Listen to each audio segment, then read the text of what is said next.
What happened to you beyond the wall? I became the three-eyed raven. Oh. I don't know what that means. Hey, what's going on, guys? And finally, we just finished watching the season finale for season 7 of Game of Thrones. Finally? Yeah, why? It couldn't come fast enough. Well, that's why I said finally. Like, it finally came here. It's like, all right. So, the real Tom Hathaway said, so if you don't care about Game of Thrones, tonight's episode was a meeting about the 5 families with a PSA about climate change at the end. So we finally got the big meetup of almost everybody. Did it live up to the hype? Did it live up to the expectation, or was it kind of meh? Meh. I think almost every meeting in this season has been kind of underwhelming, but I mean, at least she came in on her dragons. I was pretty pleased with this meeting, all in all. When it came down to it, Dany sort of came in stylishly late, and I don't know, I liked what happened, but when I was looking at Twitter, nobody cared about it at all. Well, everybody, from what I saw, was really interested in the Euron part of it, but I guess maybe that's a comment on how little of consequence happened otherwise, because at the end of the day, everything they talked about went out the window because Cersei lied. So, didn't even really matter. Here's the thing. The problem is we've all been waiting for this meeting, but none of us really knew what we wanted to see. And that's the problem. It's the fact that so many people wanted everyone to come together and figure something out, but no one really had an idea of what they actually wanted to see. And it looked for a second like Cersei was growing a heart, only to have that undone. She even appealed perfectly to Jon. You know, well, being Ned Stark's son. Well, we got some small moments that we liked. I liked seeing the Hound face his brother, and kind of foreshadow maybe that he's going to kill him in the final season, or at least try. I thought he died. He like, did. how is he alive? Like, how is the mountain alive? That was like seasons ago. Let's not catch up or get off the couch. I liked Jon's loyalty towards Dany, even though it wasn't maybe the right thing strategy-wise. I liked his reveal of him bending the knee already to Daenerys. Jon is all about inconvenient truths. And I like that Tyrion got to be a hero. He kind of got to be the, well, you screwed the pooch here, Jon. Like, we're fucked. We have nothing else to do. I'm going to have to go throw myself at the feet of my sister and try to make something happen because we have no other options. And I know a lot of people have been saying that Tyrion didn't have much to do this season, so this felt like his big scene when he can go and fight with Cersei and try to get something done.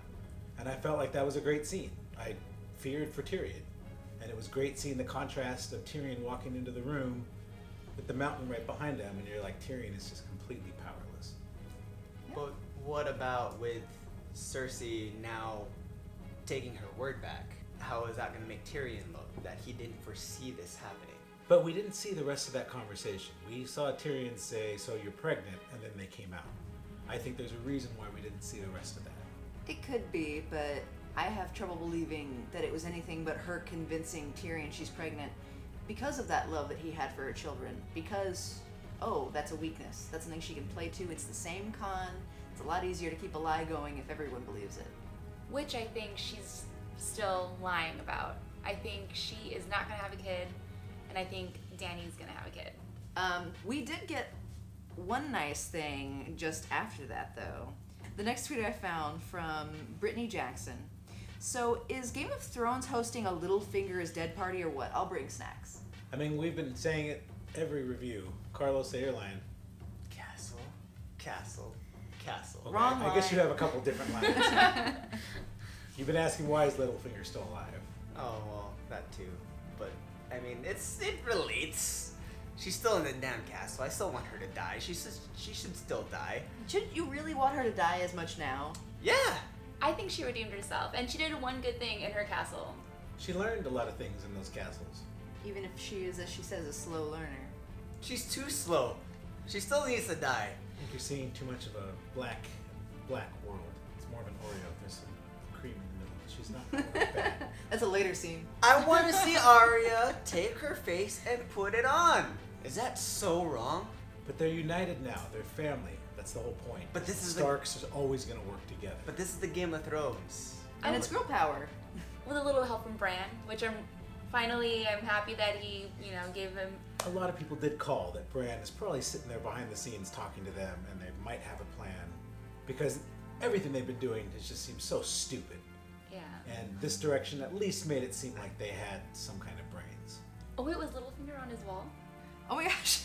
Littlefinger finally sat on another wall. That's why And he it cursed died. him. It cursed him because he moved walls. He would have stayed on his back wall and just observed things, would have been all right.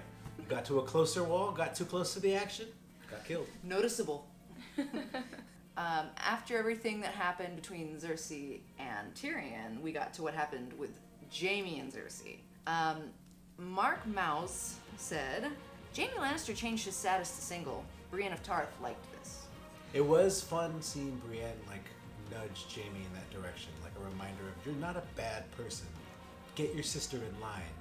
So that when that scene later happened, you kind of see where Jaime's coming from, of like, oh, I was rooting for you finally. We were doing the right thing. We're really not gonna do that? Are you kidding me? Can I never do the right thing? Am I allowed? And twice, Cersei just was staring daggers at Brienne, by the way. Am I the only one that thought there was a legitimate chance that the Mountain was gonna kill Jaime? That Cersei was gonna do it? I thought that Jaime was toast. I thought that was it for him. And then he left King's Landing and there was snow in King's Landing, finally in the south. Like, that's two brothers that she had right there and she could have killed, and she couldn't bring herself to do it. So what are they telling us about her character? She's getting soft. Well, and Jaime, if anything, I feel like she would have killed him to make a point, because you're the second brother today to dare me to do this. I don't know much about the show, but I will say this. From your point, I don't think she's gonna die next season. I think she's gonna say, you know what, I want this baby. You guys can do whatever the fuck you want. I'm gonna go out and raise this child. But at the same time, I really want her to die. So I'm hoping that is not the case. And there is a prophecy saying that she's going to die. So, by the rules of the show, She let her must die. die. Prophecies aren't always right in this show, though. The Dany prophecy, I think we all see that there's a really good chance the Dany prophecy is going to change. Well, that might be Jaime even more so now, because Jaime just left to go join that war. And they made a point of showing that golden glove. And if you're reading Golden Hand, if you're reading all the theories online, they're all about that golden hand and the translations of what that means. So, moving on, we had a really big confirmation this episode. And just as a flashback of what we thought about the show from the beginning, at Internet Palace said, Season 1, ew, incest. Season 7, yay, incest! He finally got his dick wet. He's done that before. I think it's with Hulu. But not with his aunt. Yeah. What was that term you threw out? It's his queen and his aunt. It's his quant. What will Jon do once he knows? Because they made a big point about how moral he is, and that he is a Stark, and they're all, this is right and this is wrong. I know that Targaryens are okay with incest, but I'm not sure that the Starks are okay with incest, and I can see Jon saying, nope, not gonna happen anymore, you're my aunt. Unless she's already pregnant by the time he finds out. I mean, it was an episode where they kind of emphasized, oh, I can't have babies, when they were inside that little conclave of that area. And how many times have we heard her say that over the season? It's been very highly emphasized. Everybody online was noticing. So, I mean, based on that, even if he finds out, she's technically right now the queen, and when they find out he's the king, true king of the Iron Throne, king and queen, you're already together. Why squabble over it? Squabble. Am I the only one on Sam a little bit about taking credit for Gilly's discovery when he said, I was just reading about this? I'm sure everyone across America was like, you were reading about this. What's funny is the fact that Bran didn't realize that Gilly read that story. He says he knows everything, but I think it's more he has access. It's like having the internet. Yeah. You can go look it up if you want, but you don't automatically know it already. But see, then that just makes him so much more of an asshole and a douche. Because the way that he's like, goes about it's like, I'm the three-eyed raven. I know everything. I am everywhere. I see you. It's like, dude, no you don't. Unless you actually like look it up, then you don't know everything. Well, he's also a young man, and going with the internet metaphor, he might be spending his time in other activities if he can see everything. Oh man. Like watching Sansa's wedding. Gosh. Like night. You both took it there. You both took Wow. Sorry. But just going with that, the fact that he's saying, I know everything, but actually doesn't just like a man. Bran says, I know everything, and proceeds to give incorrect information, or not completely correct information. Oh, so, he's a sand, or whatever they call him in Dorne. Oh, no, wait, I was reading about that. There you go. He's not a good researcher. He got that one vision about he's a bastard of the Targaryens, but that's all I'm gonna do. I'm not gonna go look this up anymore. It's like, what's wrong with you? This is the interesting part. Look it up more. Keep seeing things. He's like your typical Facebook user that looks at the title and nothing else. What's with Tyrion at the end? Why is he watching that bedroom just like in disgust? Can he smell the incest? Could he know? I mean, he's been around it long enough. Could Varys have known and told Tyrion? I've said that from the beginning of the season, that Varys might know more than he lets on. But why hasn't Tyrion said anything? He knew that Jon Snow liked her. He knew that, what's-her-face liked Jon Snow. Maybe he thought it wasn't relevant at the time. I think Tyrion, more than anything, wants Jon Snow and Daenerys to be a power together, although I don't think he knows about Jon Snow's lineage. Varys could know, and maybe that's why we haven't seen him as much this season, because it would give away too much, or because of laziness. Who knows? I don't. It could also be that Tyrion is very aware of how when sex gets involved, things get messy. And he's just like, I'm trying to steer her through these wars into being a good queen, and now she's sleeping with her primary ally. How is this going to go wrong? Because she's also got a bit of a temper. She's got a temper, and it's hard to reason with somebody who's stigmatized, as Cersei has shown us. I was actually thinking about if Bran was seeing what was happening on the wall when we transitioned to the wall, because I really wasn't sure what was happening. Because the Ravens were there. They showed Bran going there, so Bran has to know, right? Bran was looking at stuff. I don't really know what was happening, but what people are calling for online, at least what at Jake_Vig was calling for online, Cersei is going to have a new wall built, and the White Walkers are going to pay for it. So first of all, it is blue fire, but it seems like super fire with like lightning or something in it. It's way more powerful than regular dragon fire. Extra magical, I think. You know what? And magic gets old. If you're not sort of taking care of it, just like the woods in the south. The old gods aren't as strong there anymore because people who believe in them aren't really there so much. Nobody's been taking care of the wall.